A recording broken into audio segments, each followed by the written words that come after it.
s'agit de l'Épître aux Hébreux, le chapitre 6, et le verset 10.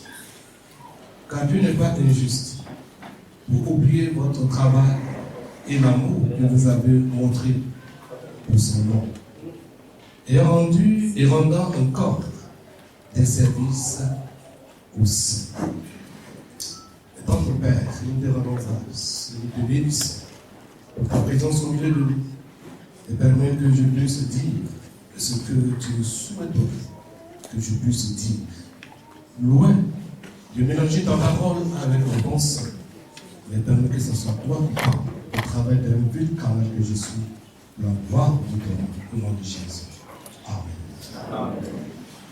Vous êtes des érudits, permettez-moi de répéter ce que vous connaissez déjà.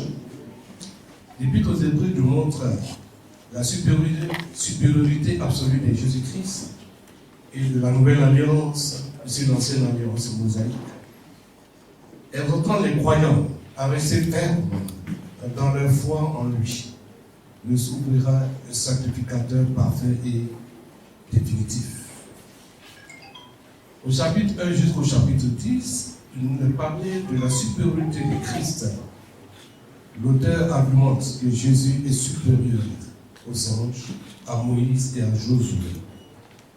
Du chapitre 10 au chapitre 13, il exhorte à la persévérance de la foi et coûte que coûte que chacun puisse s'y engager par rapport à ses ordres. Parlant du chapitre 13, qui est une célèbre galerie de modèles de foi, d'Abel jusqu'à Abraham. Bien-aimés frères et sœurs en Christ, et chers leaders, Jésus-Christ est le même hier, aujourd'hui et éternellement, en lisant Hébreux chapitre 13, verset 8. Et le thème central, Christ est l'accomplissement parfait de la réalité des Saintes Écritures.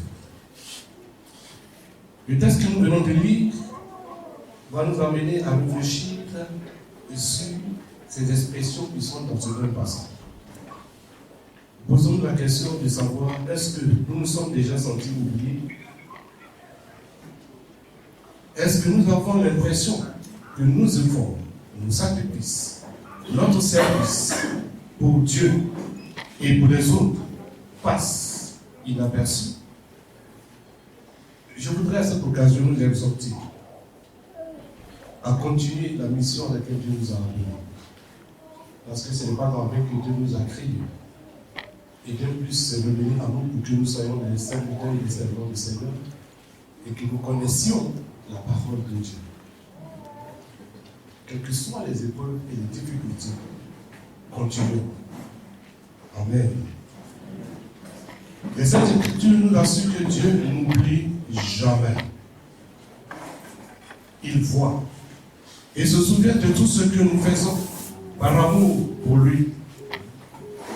Et la pensée à développer est celle-ci: Dieu n'oublie pas son serviteur. Dieu n'oublie pas son serviteur. Et dis-je qu'il y a quelques expressions que nous allons exploiter rapidement. Car Dieu n'est pas injuste. C'est la première pensée.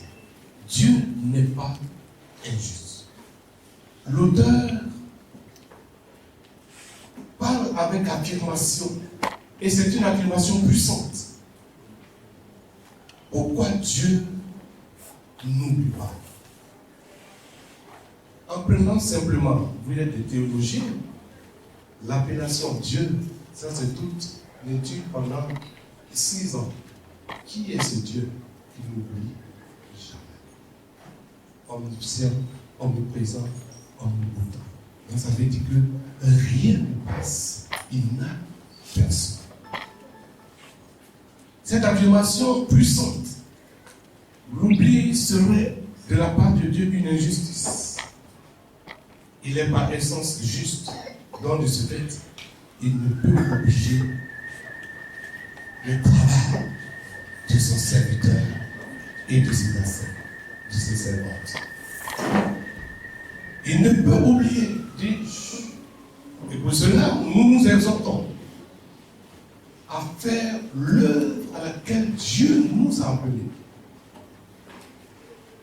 Je donnerai un exemple d'un serviteur de Dieu qui a marqué son temps. Deuxième expression, Dieu n'est pas injuste, pour oublier votre œuvre et l'amour. Il ne s'agit pas seulement de l'œuvre, de l'action, mais surtout de l'amour qui motive cette œuvre. Dieu ne se contente pas de voir ce que nous faisons, mais plutôt il regarde notre motivation. Qu'est-ce qui nous motive? Qu'est-ce qui nous motive quand nous servons le Seigneur? J'ai l'habitude de dire par ici, Dieu ne regardera pas les titres au ciel. Docteur en théologie.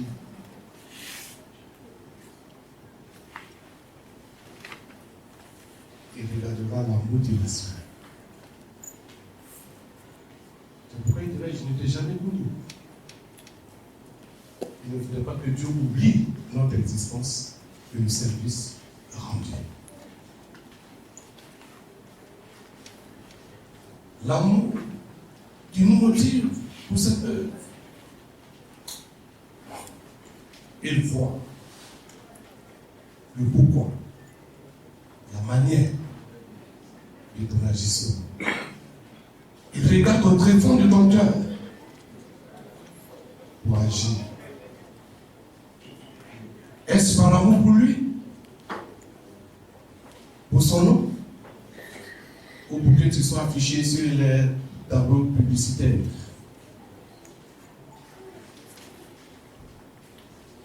Et c'est pourquoi Paul dira, à s'adresser aux Corinthiens, 1 Corinthiens 10, 31 à 33,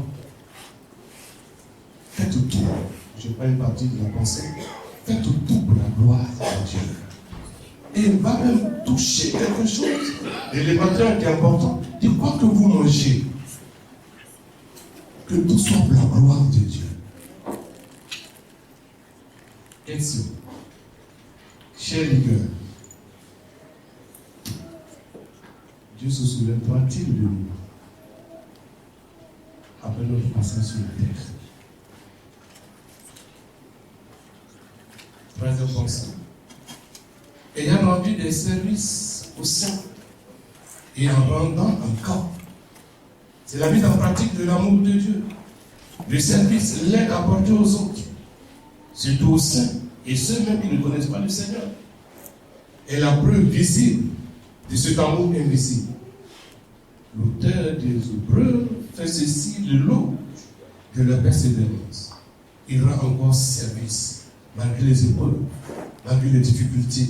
Il continue de servir le Seigneur avec abnégation. Il continue. Mon frère a continué pendant 22 ans. Que Dieu te bénisse, bénisse tout seul. Il y a quelques exemples que je vais citer, puis je vais m'arrêter. Et cette expression, quand j'ai lu la parole de Dieu, m'amène à réfléchir. Genèse chapitre 6, verset 22. Il a dit, avant de lire ce passage, il a dit qu'il fut un moment où le peuple, alors, était devenu corrompu et Dieu de vrai avait décidé de détruire ce monde. Et le chapitre 6, le verset 22, il nous a dit, Noé a reçu quelque chose de la part de Dieu. Noé fit exactement ce que Dieu lui avait recommandé. Noé fit exactement. Est-ce que vous et moi nous faisons exactement ce que Dieu nous demande? C'est une question. Est-ce que nous faisons exactement? C'est pourquoi je parlais tantôt de la motivation. Plaise à Dieu qu'au soir de notre vie, que nous puissions entendre entre bons et fidèles serviteurs. Entre bons et fidèle serviteur. Noé fit exactement ce que Dieu avait recommandé. Et le Seigneur a permis qu'il y ait la Ligue. Nous l'avons, nous la possédons. Nous avons des lecteurs, nous la lisons. Est-ce que nous faisons exactement ce que Dieu nous demande de faire? Si nous le faisons, alors Dieu n'oubliera jamais notre œuvre. Il nous récompensera. Alléluia. Alléluia. Luc chapitre 8, verset 2 à 3, il a parlé de ses servantes qui servaient le Seigneur avec leur bien. Et le Seigneur a dit, leur nom ne sera pas effacé. Alléluia. Faisons en sorte que notre nom ne soit pas effacé dans le livre de vie. Parce que j'ai très peur qu'on dit l'œuvre de Dieu. A beaucoup joué avec. Il a dit l'œuvre de Dieu. Il n'a pas dit l'implantation du Père dans nous. Mais Dieu est visible. Et parfois nous pensons que c'est notre œuvre. Si c'est ton œuvre, alors un jour le Seigneur te dira qu'il ne t'a jamais connu. Je vais m'arrêter. Peut-être c'est un lapsus. C'était dit dans les assemblées, mon chrétien, mes chrétiens, mon église. Jésus dit, je bâtirai mon église et toi tu t'as compris. Au dernier jour, à qui appartiendra l'église? Attention. Dieu n'oublie pas. Si nous avons cette habitude de dire mon église, mes fidèles, donc ce sont tes fidèles, alors tu verras ce que tu voudras. Tu feras même des miracles. Au dernier jour, le Seigneur dira, je ne t'ai jamais connu. Plaise au Seigneur. À ce moment de joie et d'hommage à mon frère et à son épouse et à ma famille, permettons à ce que Dieu ne puisse pas oublier notre parcours terrestre dans le Seigneur. Dieu voit quand nous prions pour nos familles, nos amis, il se souvient de notre fidélité, même dans les petites choses, dans les épreuves, dans les pleurs, dans les gémissements, pour la réussite de l'œuvre, pour la bonne marche de la Ligue. Chers leaders, notre service dans l'église est très importante. Mais il faudrait que notre motivation reste au Seigneur. Je termine pour nous encourager.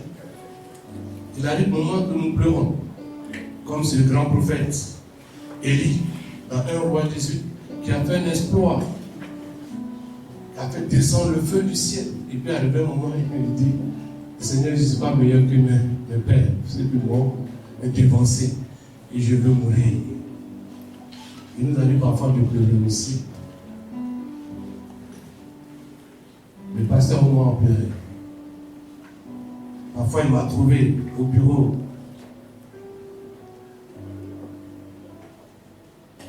Un jour, je l'ai invité à venir prêcher. Il dit, il ne veut pas. Il dit, il ne veut pas. Il dit, si toi tu ne veux pas, moi aussi, je ne veux pas quelqu'un. C'est toi.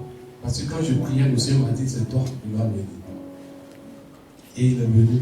Et lui-même se souvient de ce que le Seigneur a fait avec lui. Il nous arrivera un jour de pleurer comme Élie. Mais souvenons-nous que le Seigneur ne nous oublie jamais. Il sera là pour nous relever. Élie s'est relevé par la main, le toucher du Seigneur. Il s'est levé et il a continué la marche. Notre frère s'en va, c'est tellement que d'autres sont en larmes. Mais sachez que le Seigneur est avec nous.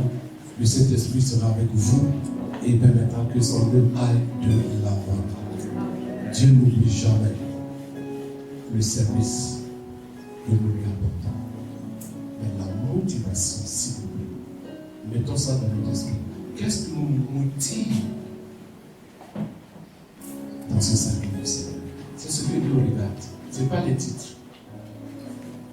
Ce n'est pas les titres. Parce que quand tu vas arriver devant lui, il ne te dira pas docteur à tout, professeur à tout, rends-moi compte. Quand tu fais, de cette époque. Comment vas-tu servi? Que le Seigneur bénisse passer quelques mots. Dieu n'oublie jamais notre service. Le conseil sorti. Dieu n'oublie jamais ce que vous avez fait à l'année. Et madame, la présidente, Dieu n'oubliera jamais ce que vous allez faire pour la continuité de cette œuvre en Côte d'Ivoire et au-delà de notre pays. Que le Seigneur bénisse et vous bénisse bien. Dis à ton frère, Dieu n'oublie jamais.